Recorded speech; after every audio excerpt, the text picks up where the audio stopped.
Hi, welcome back to Daydreams of Quilts on YouTube. I wanted to do a quick video today because I'm taking batting scraps and putting them together to make a larger piece of batting because I'm out of batting. I've gone through 2 rolls pretty quickly, maybe in a year or 2.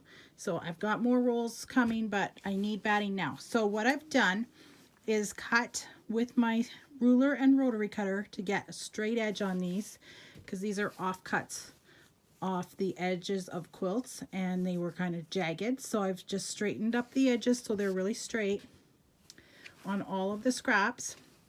And then I've cut 2-inch strips of Shapeflex 101 interfacing, and I'm going to lay out these batting pieces on my ironing board and butt up the edges, and then I'm going to put this Shapeflex over top and fuse it down to hold the batting together.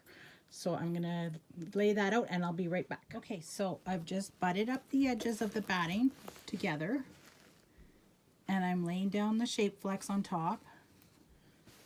And now I am just going to iron it with a steam iron just to fuse the Shapeflex. I don't want to hold the iron for too long because there's polyester in this batting. There's 20% polyester and I don't want it to melt, but just long enough to fuse the 2 batting pieces together. And then I'll show you what it looks like when it's all put together. I call this Frankenbatting. Okay, so here it is. It doesn't look very pretty, but no one's going to see this on the inside of a wall hanging or a table runner.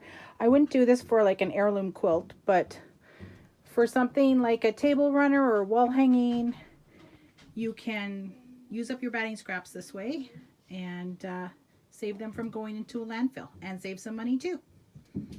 Hope that helps you out today. Thanks for watching.